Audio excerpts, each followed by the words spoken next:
May grub.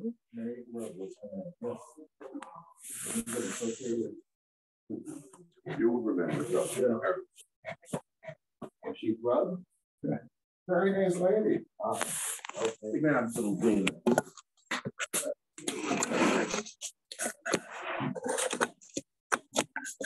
She was in the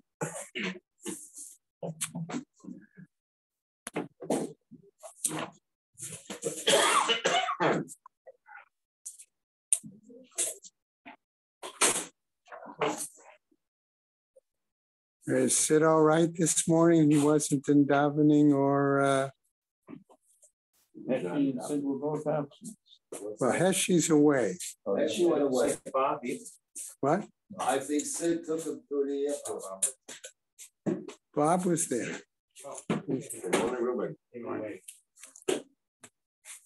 You get Bob's announcement. Okay. We'll get started momentarily with the learning sponsors.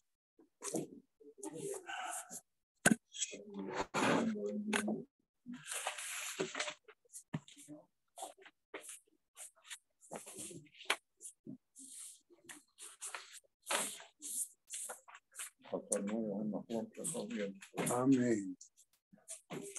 Okay, the year of learning, Isaac and Evelyn Blachor in memory of his sister, Chaya Rachel Bas Isser, friends of Leonie Meiselman, Leah Sabra Bas Chanoch Zundel, friends of Mela Skotsky, Moshe Zelig ben Mordechai, Martin Lippman and family in memory of his wife, Malka Chana Bat Pinchas. Have a month of learning by Mindel and David Cheslow, in memory of her father, Nehemiah ben Mordechai Yona Alevi, Karen and Mel Haller in memory of her mother, Malka Rachel Bat Yehuda Leib, Yossi Goldstein in memory of his father, Moshe Tzvi ben Dov, Isaac and Eda Novik in memory of his mother, Miriam Gittel Bas Hanoch Henech, Perry and Jill Meltzer in memory of his mother, Malka Bat Baruch and his sister Golda Leah Bat David Halevi, Tova and Leo Zimmer in memory of her mother, Henya Bat Rebero, and her father, Aaron ben Yosef Mordechai, Be Pizer in memory of her husband, Rav Yisrael Chaim ben David, Stanley Presser in memory of his mother, Leah Bat Yehuda, his mother-in-law Golda Bat Leber, and his wife Rachel Mincha Bat Moshe.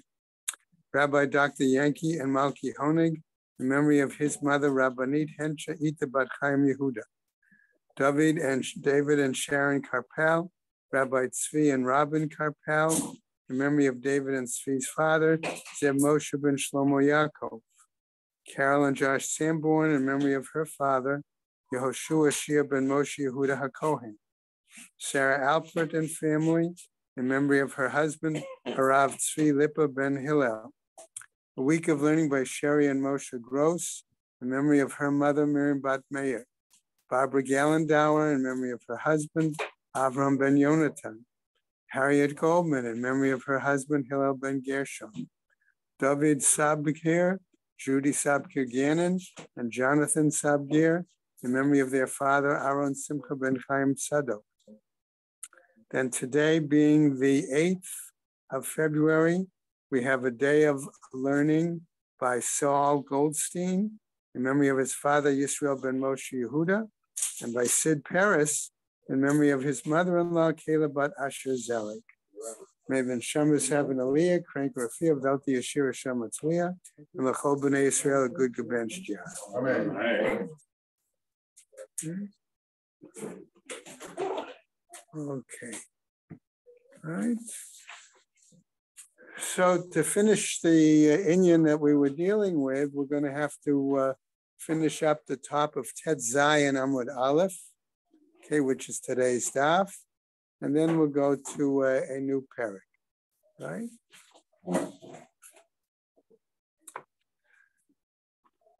Okay. So if we just roll back just a tiny bit, okay? Right, the Gemara ended with Manavshach, Isatar, Kulasatar. All of it should have been, so to speak, negated or forfeited. Ilo Satar, Lo Nistar, Velo Yomo. Then even a single day shouldn't have been abstain and nullified. Ella ema lo nistor velo yomo. So I would say then it does not become nullified, or not even one day.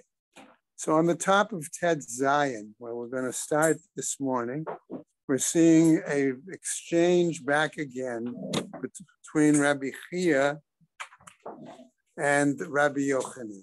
Okay. So what happens? Rabbi Chia is saying to Rabbi Yochanan, Rabbi Yossi kai kvateh. It would appear, okay, that Rabbi Yossi has the same mind, same perspective, same way of thinking as you. Okay. In other words, that we're not saying it's retroactive there, but it goes forward, and therefore it doesn't cause any forfeiture. Okay? The Amar, who says, Mikan ulahaba mitame, where he says at this point, and further on, it becomes such that it becomes impure. Vaha Rabbi Yossi lemafreyahu da'amar. But the Gemara says, hold on a second. Didn't we see elsewhere a situation where Rabbi Yossi himself clearly has said something that shows that he does hold a retroactive, okay, another situation, right? Ma'ila mafreya midirabanan. Okay, so what do we mean when he says that he does hold some sort of a retroactive position vis-a-vis it being done in terms of not the oraita, but the rabbanan. Okay? So the Gemara picks up there. Okay? The Rabbi Yossi. Michte savar miktsat hayom kekula. And as regards Rabbi Yossi, since at that point it would appear that his perspective is that part of the day is like the entire day, right? What happens then? Okay, Zava Gemura. Remember we spoke yesterday between the Zava Katana and Zava Gadola. So Zava Gadola, Zava Gemura. Okay, it's pretty much the same point. Okay. So what happens in a situation there? Okay, that if you hold that he says that Miktsas Hayom Kekulo, and that in the morning, for example, she was clean, okay, and therefore, but in the afternoon she does see, okay, something, and we said that was why the example of Erev Pesach was such that the sacrifice itself was acceptable because she was part of the registered crew, so to speak, and therefore the slaughtering and the sprinkling was valid, but she herself could not eat from it in the evening because she had become tamei in the meantime. Okay, so the Gemara says, Zava Gemura demaita korban echi mishkachat la. Okay, so in that situation, under what circumstances might we say that she does bring a korban? Okay, kevan dechazia. It's a situation where she sees the flow only in part of the day. Okay, that would be his answer. So what happens? Further finishing that statement, really, idach palge diyoma salik la lashimor, whereas the other part of the day allows her to, okay, consider it that she has been watching, or in other words, she has been shomeret yom kiyom. Okay, that's where the phrase for lashimor, all right, based on that's her practice. Okay, under those circumstances. Okay, so the Gemara comes back and says to us, "Hibayat ema." If you want, I might say as follows: "The kashaf'a tlata tlata." Okay, that maybe there was a situation where there was a flow of 3 days, okay, right? Okay, and that in this case, since there was this, okay, ongoing, I'll put it that way, flow in that situation, maybe that's the reason. Yome bahade hadad, that therefore, and we're going to say in that case, one day almost, as I say, flows literally into the next. Okay? All right? Ve'ebayat ema. And if you want, I would say as follows. Okay, and this is now going to be a little bit more complicated alternative answer. Dechazia tlat yome samuch l'shkiyat hachama. That this flow continued from what I'm going to say from before it got dark one day and continued over into the next till it got dark, which was really the next day. Okay, and it continued in that. And okay, and right, and what happened then is that you really have day one going into day two, and then again day two immediately you're rolling into day three, and so on. So the Gemara then tells us in that situation, the lo have shohut, that there really wasn't enough time to salik leila minyana, to allow her to be able to count any clear non-flow days in that situation.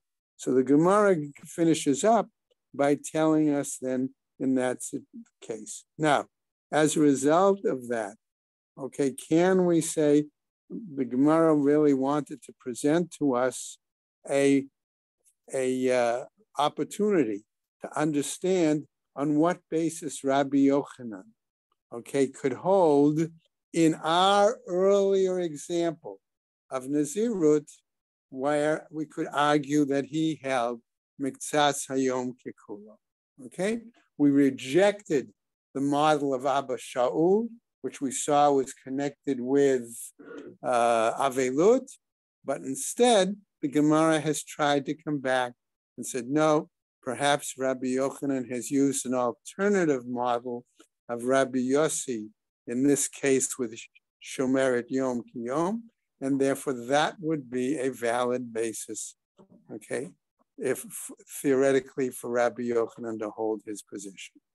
Okay, all right. So we'll finish that Hadran Alach Hareini Nazir. Okay. Now in our new Gemara, okay, our new parak, okay, just a very, very quick review and intro by pointing out that we all remember recently, okay, in the last few dapim, we saw a machloket between Rav Masna, okay, and Bar Pada, okay. In that machloket, we saw that Rav Masna said the minimum term is actually 30 days, and on the 31st day is when one would then bring their offerings and get their haircut. Rav Bar Pada disagreed and said that would only be the case if the person, when they made their expression, their declaration, said shleimim, that they were really complete 30 days. But otherwise, he held it was 29 days, okay, and that the 30th day could count, okay? Why? Because there still had to be a certain amount of time of Nazirut before the person brought their offering and got their haircut. How many hours would that be? Doesn't matter. Okay? But I wanted just to remember to clarify that point. Okay? And we saw that was the machloket between them. Okay? As we go into the new material for today, continue, we're going to see that the Gemara attempts to discuss the Mishnah, first according to one view, okay, and then according to the other view, right? Okay. Misha Amar Hareini Nazir, one who declares himself with the expression of taking on Nazirite. Notice again, I simply want to point out from the language of the Mishnah, it does not give us a definite time frame. It doesn't say for a certain period of time doesn't make it a condition, things like that. Okay. Megaleach Yom Shloshim, okay, would get his haircut on the 30th day. Shloshim V'Achad. Megaleach Yom Shloshim V'Achad, on the 31st day. Okay, so the understanding would initially seem to be like the view of Rav Masna. Okay. Can you do it at night because it's already the next day? No. It has to be. No, you have to have partial daylight. Ve'im gilach liyom shloshim, but were he to get his shave and a haircut on the 30th day, yatsa, he would be fulfilled his obligation. Okay, so the Mishnah seems in that statement to accept the view of Bar Pada. Next, okay, what? Yeah. Okay. All right. Hareini Nazir Shloshim Yom. Notice the difference in this statement from what we had before. There's a clear time statement, clear frame, Shloshim Yom. Before the Mishnah started, Hareini Nazir. Now he's saying Hareini Nazir Shloshim Yom, 30 days. Im Gilach Liyom Shloshim, were he to get his haircut on the 30th day, Lo Yatsa, does not fulfill his obligation. Let's see what the Gemara discusses. Okay, but he did give a time frame. Okay, so right. So what happens? Mishan Azar Shtei Nazirot, one who makes two expressions of Nazirut. Megaleach et harishona Yom Shloshim ve'echad. He completes his first term with his offerings and shaving on the 31st day. Ve'et hashniya Yom Shishim ve'echad, and completes his second term of Nazirut on the 61st day. Okay. Right? Okay.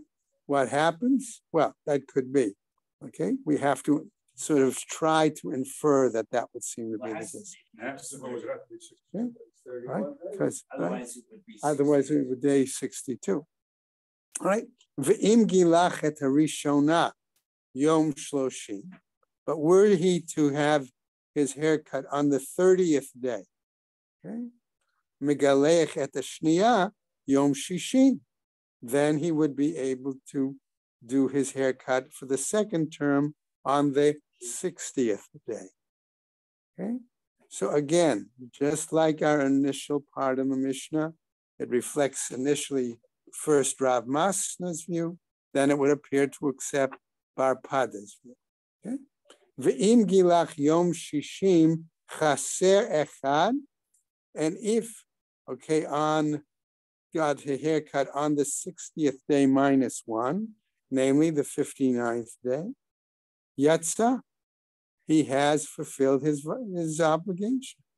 Okay, v'zo edut he'id Rabbi Papayis amisha nazar shtei nazirot, and this is the testimony that was brought by Rabbi Papayis, okay, on an example of one making a vow of a Nazirutship for two terms. She'im gilach et harishona yom shlishim, that if the person did his haircut on the 30th day, megaleach et shniya liyom shishim, then he is able to get his haircut for the second term on the 60th day. Okay, so again, that clearly has to be a situation of miktsas hayom kekuro. Okay, ve'im gilach liyom shishim chaser echad, and if he did it on the 59th day, yatsa. Why is that the case? Sheyom shel shloshim ole lo min haminyan, because then the 30th day counts for both terms, right? Counts to finish the first term and also is used start of the second term. Okay? All right, let's go on now. Misha Amar. That means someone who's declaring himself a Muslim can take his haircut on that first day? Yes.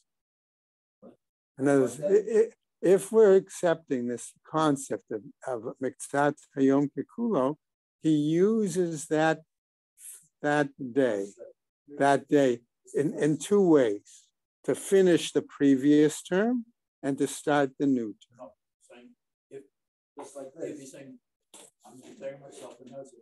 But maybe he didn't declare it on that day. Maybe he declared it back before. Yeah, but if he said, I'm declaring myself a Nazir, 30 days. After he brought his offerings from the first term, right? That's. He's asking, if I say I'm going to be a Nazir, can I run into the barbershop and get a haircut before I start my Naziros because it makes us No, cool? not unless That's you're what he's willing to asking. get malchus. Yeah, Right? 100%. Great. No, in other words, that's why I said, Ted, if he said the statement before the first term, okay, declaring two terms, that's one thing, okay? Or are you asking that he declared one term, did that term, got then at the end of that first term, brought his offering, got his haircut, and then made a second declaration. Same day. That same day. That's fine. Okay. So you see the difference there. Okay. Because that second term is starting a new term. Right. Okay. But if he did it at the outset, if he committed to two terms before the start of the first term, okay, then no, he couldn't go out and run and get the haircut and the offerings. Right? Why can't he? No, he could. He finishes first term, he closes it out, and then he commences his second term as long as I'm not, I don't know, I'm not convinced. I'm really not convinced. Okay. About the first term. Right. Okay. So you see why I asked you. Why should there be a difference between the two? As long as he finishes the first, gets his hair. Because some of the Chachamim felt it was one long period and not two separate terms. Himself says he got his haircut and commences the second term. We'll see. And gets a new haircut on day 60 or 61. In that at the end, the sefer there. Okay. All right. But that's why I said that would be when he was making a second declaration. Misha Amar Hareini Nazir, one who declares himself a Nazir. Nitmah Yom Shloshim, and he becomes somehow Tameh on that 30th day. Okay, what happens then? Soter et hakol. It nullifies, it forfeits the whole. Rebbe Eliezer disagrees and says, and we saw this briefly before in an earlier Gemara, Eino soter ela shiva. He only forfeits 7. In other words, what happens? Once he's tameh, he must wait 7 days further to be able to then bring his offering and get his haircut. So in a sense, what has happened is he's actually been a Nazir for 37 days, because since he can't finish on day 30, his Nazirut has continued 37 days. So that's why he, in a sense, loses 7, nullifies 7. Becoming impure from coming in contact with a uses 7 days. something impure, different than getting a haircut. What? Why is it different from getting a haircut? I mean, He's tameh.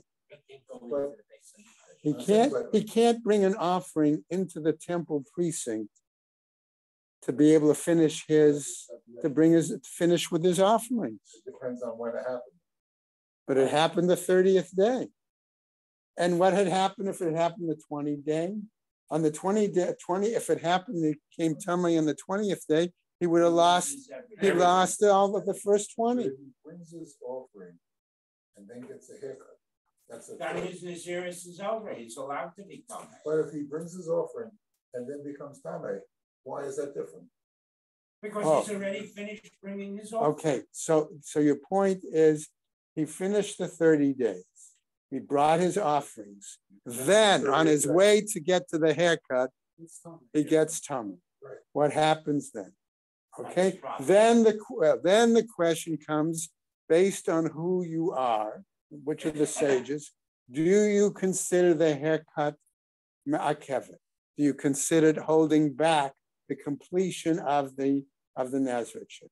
If we saw that there were some that held you needed both, we saw that there were some that said, right, then exactly, then there's a problem. Okay, if you said for the rest of your life, because you can't bring the korbanos again. Right. And according to the Shita that it's ma'akev, it's a package deal. You have to do both the same right. day. See, that's the point. But if you hold the tiglachet that the haircut is not ma'akev, then it's a different issue. You just get a haircut. Right. Okay, that's the issue. Okay. All right. Just don't tell Nina you're going to become a Nazir. All right. Well, no, you can't today. Okay. I mean, you would be a Nazir for the rest of your life. Right. Oh, stop that. Okay. All right. Let's go on. So that was Rabbi Eliezer's view. Hareini Nazir Shloshim Yom.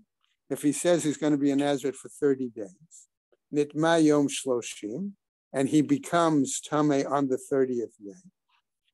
Soter et hakol. Okay. Therefore, we say again, right? He nullifies all, forfeits all of it. Hareini Nazir Me'ah Yom, if he declares himself a Nazirite for 100 days, Nitma Yom Me'ah, and he becomes Tameh on the 100th day, Soter et hakol. Okay, says Tanakama. He forfeits the whole entire 100-day period. Rabbi Eliezer Omer, says Rabbi Eliezer, Eino Soter Ela Shloshim. No, he only loses 30 days. Okay. First thing that we should come to ask ourselves is why? Okay. All right. Yes, no, another 30 days. Because there's a pasuk. We'll see. Okay, we'll see. Nitma Yom Me'av Echad.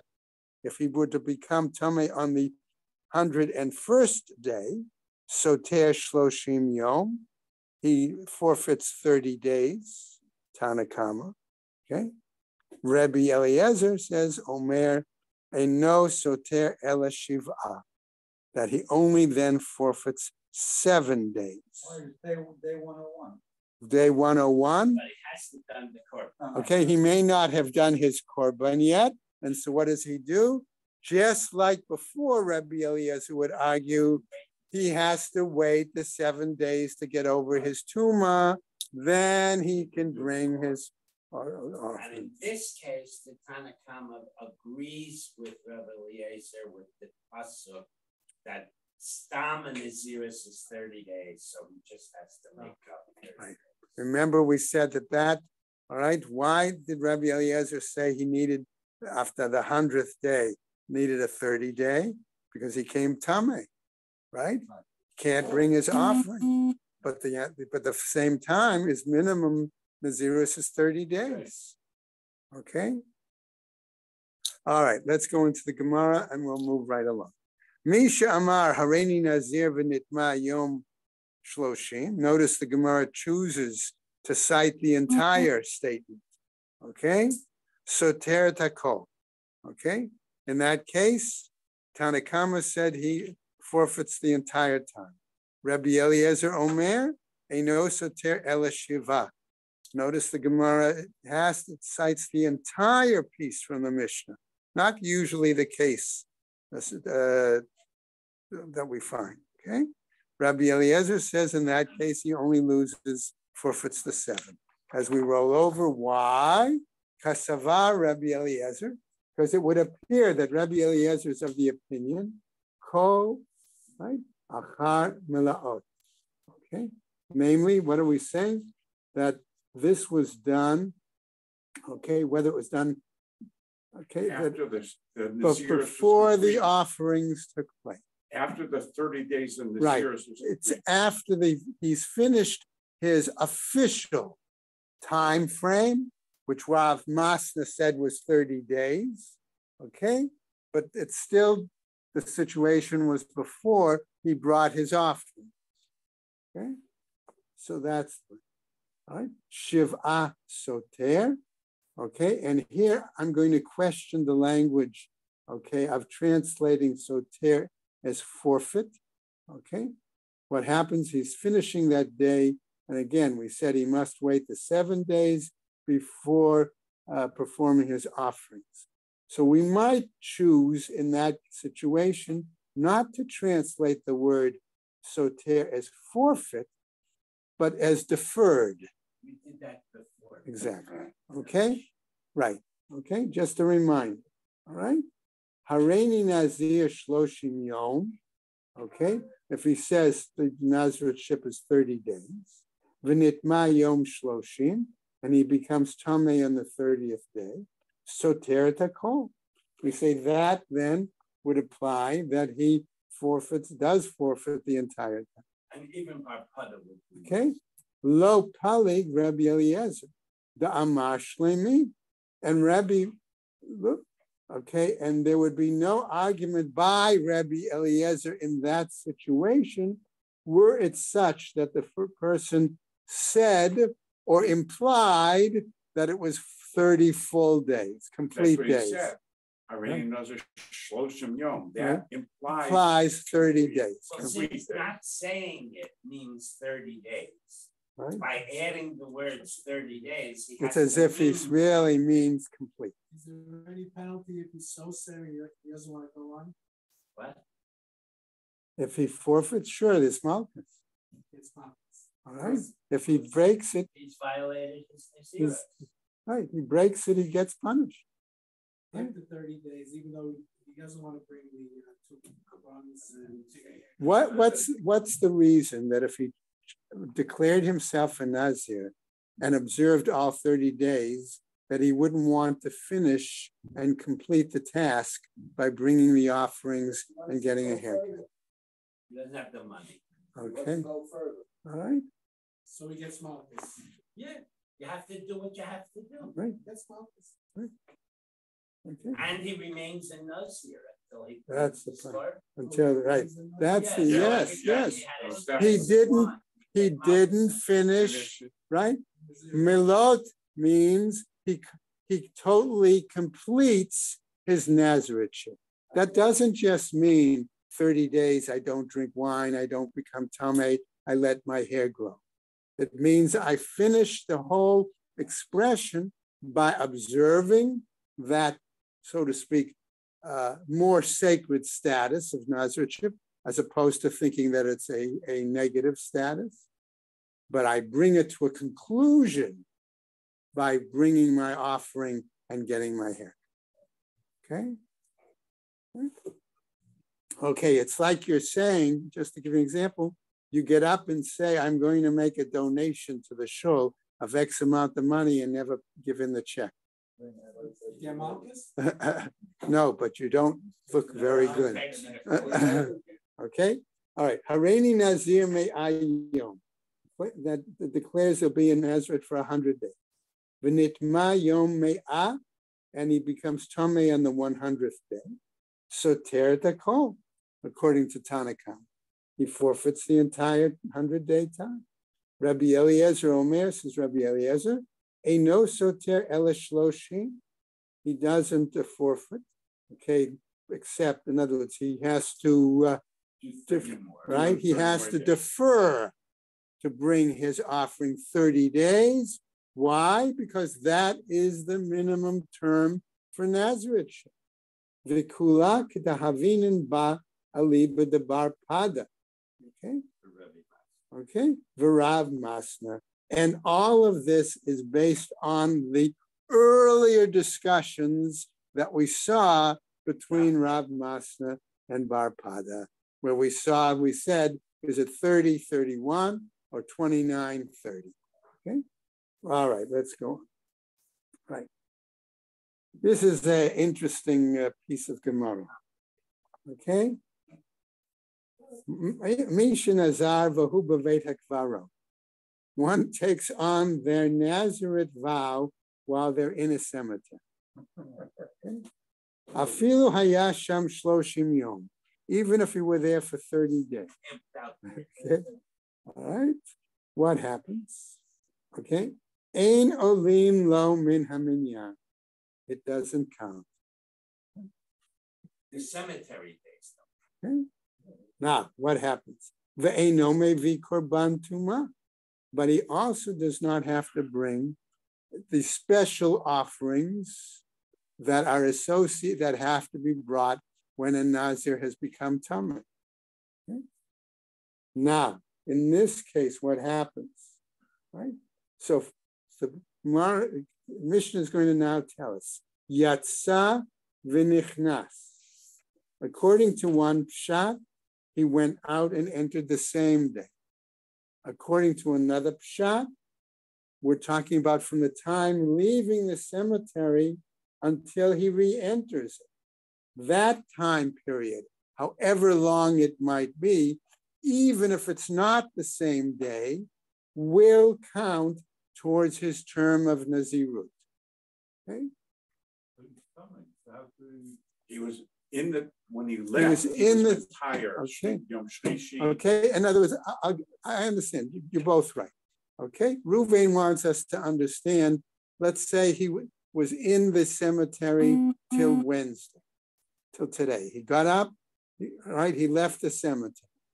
He waited his 7 days, brought his offerings, okay, all right, from being Tameh, Right. from being Tameh, okay. So now, but that was, okay, so that was Wednesday, so that's the following Tuesday. Now, he does, what happens, for whatever reason, okay, all right, Wednesday passes, and then that following Thursday, he goes back into the cemetery. That Wednesday and part of Thursday are counted as Nazirut. Okay? All right, Marty, does that, okay? All right, so that's. What happens if he's in his house and he declares himself a Nazir, and then the 30 days pass and everything else is fine, and then 3 weeks later they find that there was a body buried under his house? That's called Tumas Chom, and it doesn't make That, it doesn't. that may not directly make him Tuma, because it depends, you know, and Michael is saying there's a certain concept of distance in that situation. Where people are all, we had this in Right. I don't remember which Gemara, but if you're Ola L'Reg, Right. and you go and you get to Yerushalayim, and then they flash on the moving billboard on the base of it, that there was a dead body in the middle of the road that nobody knew about because he was buried. That's called Tumas Chom, and it doesn't apply. Right. A regular Tameh person, does he have to bring a carbon in order to become? And a non-Nazir would have to. No, anybody. That's what I'm saying. A non-Nazirite, if they became Tameh, would still have to bring a particular offering. How does the Nazir carbon differ from that? Is it the same carbon? No. Nazir is 2 birds in a sheep. Right, it's more significant. Okay. All right, so what happens? Yatsa v'nichnas olim lo min haminyan umevi korban tuma. Whatever time frame that he was non-cemetery resident, okay, okay, that would count towards his Naziritship, and he would then, right, would count and would bring a korban to him. Rabbi Eliezer Omer, lo bo bayom. We're not talking about a situation when it was the same day. Shnei Amar. Why? Because the pasuk says, "Vayamim harishonim yiplu," that these first days should, okay, come. And notice it says days, meaning plural. Ad sheyulo yamim rishonim.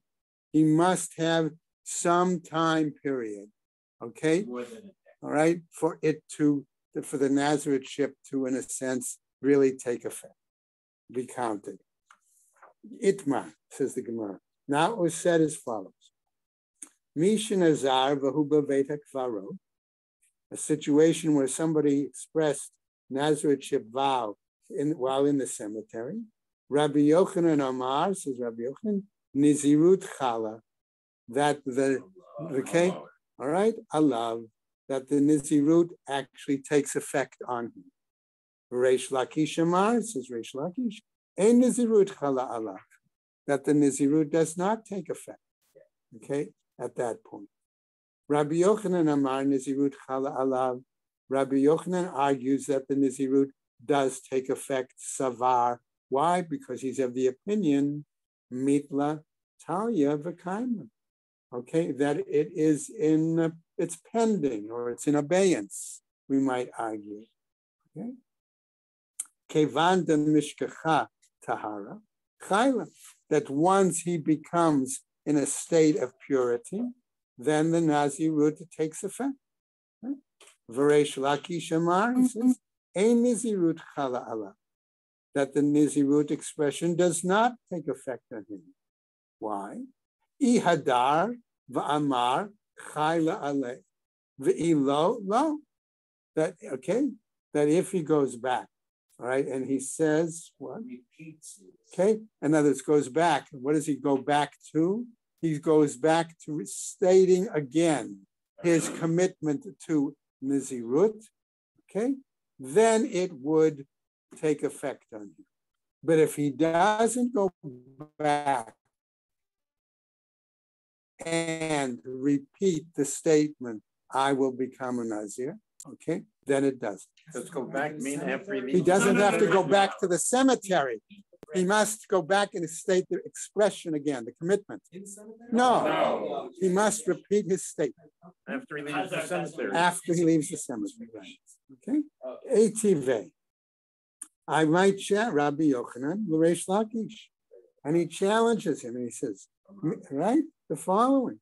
But don't we have a Mishnah that tells us, Mishin Azar, Behu Bevet Kvarot, one who makes a Nazareth vow and is in the cemetery, Afilu Hayasham Shloshim Yom, even if he were there 30 days, Ein Olin Min HaMinyan, it does not count. Ve'ein Nome V'Korban Tumah, and he does not have to bring any kind of offerings for becoming impure. Korban Tumah Hu Delo Maita, implying that a korban, the offerings regarding Tumah, he does not have to bring. Ha Michal Chayle Alay, but it doesn't say that the Nazareth vow doesn't apply to him. Therefore, Rabbi Yochanan derives that it only prohibits the Tumah offering. That doesn't mean that it cancels the statement of the Nazarethship. Okay? Amarle, so Reish Lakish answers back. Eino b'torat Tumah, ve'eino b'torat Korban. No, he says he's not in the status of Tumah, okay? And therefore he's not in the status of having to bring an offering. Okay? Etive, back again, Rabbi Yochanan challenges. Mishayat tamei v'nazar. What person who was tamei and made a vow of a Nazareth, asur legaleich u'lishtot yayin u'letamei l'meitim. He is prohibited, as we say, to get a haircut, to drink wine, to have contact. Okay, to tamei. In other words, v'im gilach v'shatayayin v'nitma l'meitim. And were it such, okay, that the tamei person made a Nazareth vow, okay, and broke any of the prohibitions common to Nazarethship, harei zeh sofeget ha'arba'im, that person would get malchus, okay, in that 39 lashes. I amart b'shleima chayla, if you're going to say then that in that case, it takes effect when he is tameh, right? Hainu tama de sofeget ha'arba'im. Then that's a reasonable rationale why, by breaking the prohibition of Nazarethship, he should suffer the punishment of malchus. Ele iyamad lo chayla. But if you're going to say, as Reish Lakish is trying to argue, that it doesn't take effect whatsoever. Amai sofegeta arba'im. Why then should he have to suffer a punishment of 40 lashes? Right? We'll see biyotse v'nichnas. That's where we'll pick up on the top tomorrow. Okay, what it mean? What does it mean? It's not doing hashgacha here. Yotse v'nichnas. Okay.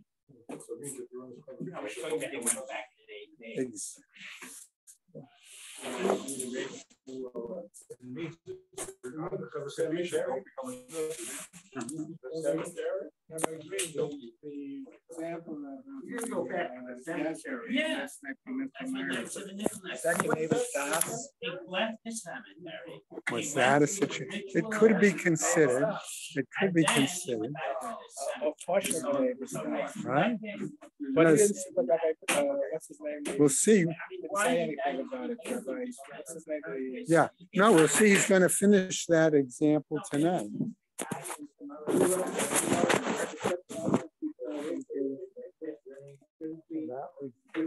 No, the rabbi announced 5:50.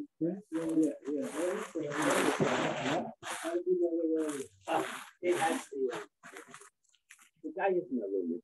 We had him before in the he worked there. Right? I want to be a Nazir, but I want an out on Zuma because I worked there. That's what he said earlier. I make my Nazir. Don't be great. What are you talking about? It's a halacha.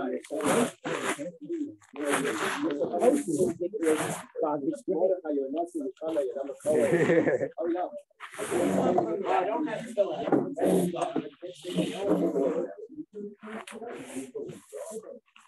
You have the special problem.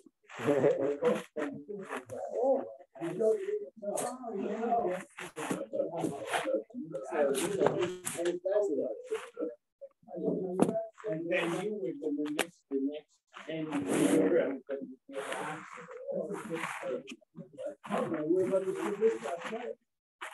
All right, let's go.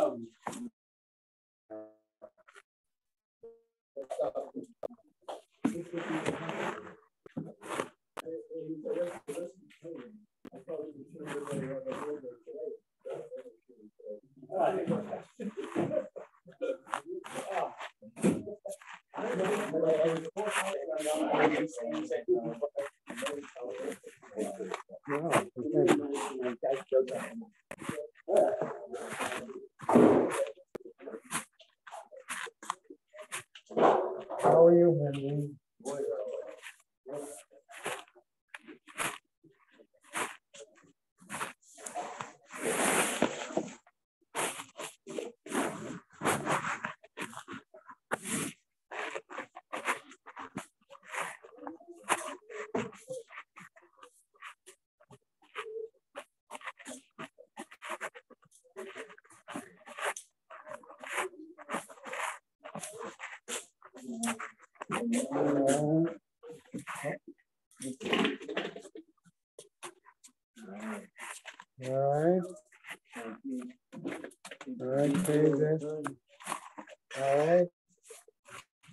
Okay, Ruben? Yeah.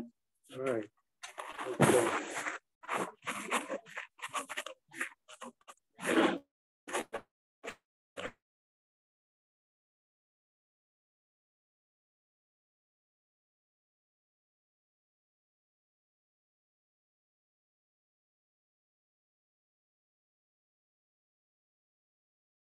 Okay. Everything okay, Joe?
Thank you, Rabbi.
Yeah.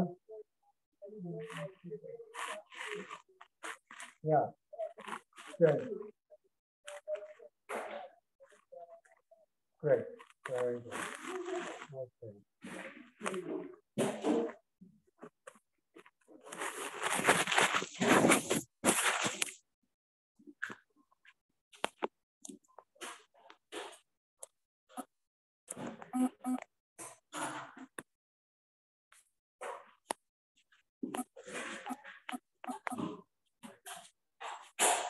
Take care.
Have a good one.